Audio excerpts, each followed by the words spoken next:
On September 12th, Jamie Dimon says Bitcoin is a fraud. He says he'll fire any one of his traders buying Bitcoin. Bitcoin drops 24%. When Jamie Dimon speaks, people listen. People listen. So that weekend, we found out that the largest buyer of a Bitcoin fund that's in Europe that buys physical Bitcoin, right? The largest buyer was Morgan Stanley and JP Morgan. And that's not illegal. He says it's a fraud. It says he'll fire anyone that buys it. Yes. And at the same time, his company is buying it. His company is buying it. It's just, so unethical. Right. Okay, George Soros. George Soros, in January 24th, price was already down, calls Bitcoin a bubble, says Bitcoin is the worst investment in the world. Don't buy Bitcoin. Don't buy Bitcoin. Basically throws gasoline on the fire at this point. And then what do we find out? So he says bubble here. It drops 44%. Right. And then here in April, 2 months later, guess what we find out? Yeah. His $26 billion family office has approval to buy cryptocurrency. Right. And we only knew about it publicly here. And this is the kind of thing that George Soros is famous for this, talking the sterling down. Yeah. And what did he do? He stole the pensions of all the little people. Yeah, made $1 billion. Yeah. Okay. So then here now, Goldman Sachs, this, again, February 7th, most cryptocurrencies will crash to zero. Now, I remember when they said this in February, and I had, through my network, I knew that Goldman Sachs was setting up a crypto trading desk. Absolutely knew they were setting up a crypto trading desk.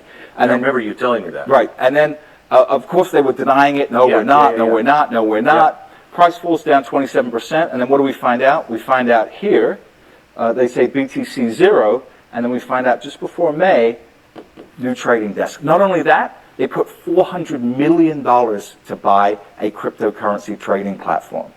Okay, so February 7th, it's all going to zero. May, we just spent $400 million just on a flyer. And they're not the only ones. No. So you have a lot of institutions that are coming. You had Christine Lagarde from the IMF come out. And this was, what's funny about this, Glenn, is it was all around the same time. It was almost like I can't prove collusion, but, it walks like a duck, it quacks like a duck. And you know what? It's probably a duck. The people, they all hang out together, they all think alike. It doesn't have to be calling each other. Yeah. They know this game. Yes.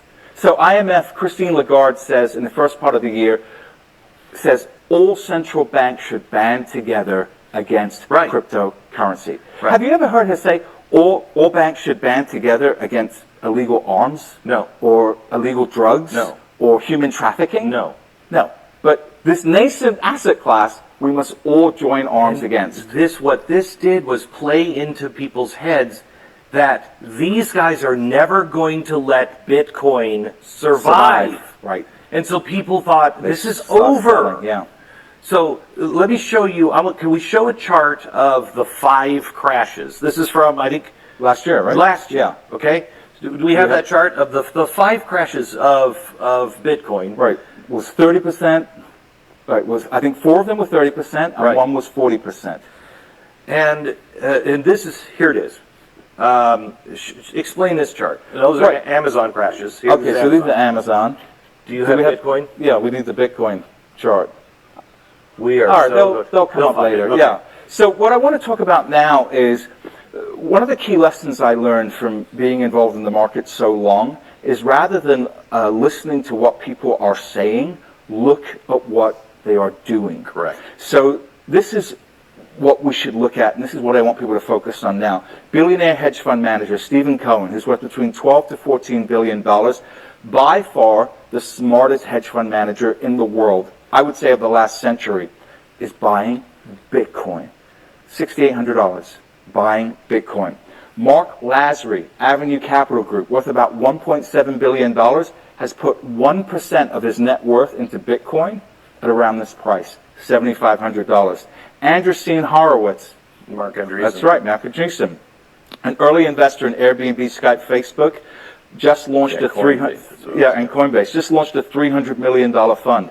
Wellington Capital, they have $1 trillion in assets. are starting to get involved in Bitcoin futures. Susquehanna, the 12th largest trading firm by volume, they now have their own Bitcoin custody department, their own trading department, and they're trading Bitcoin and Ethereum. Goldman Sachs, this new CEO, David Solomon, the most pro-Bitcoin / cryptocurrency guy on Wall Street. The most pro Goldman Sachs. Goldman Sachs. He's the new CEO. He's coming into power shortly. BlackRock, this announcement just came out, the world's biggest asset manager. Now, last year, Larry Fink says, oh, you know what cryptocurrency and Bitcoin's good for? Money laundering and drug dealers. Right? So again, if you look at what he's saying, you're going to sell your Bitcoin, right? You're going to say, oh, this is all BS. But guess what is happening now? They're going to launch an ETF. They're looking at an exchange-traded fund that will allow anybody with a brokerage firm to make it as easy as hitting a buy button to go out and buy Bitcoin.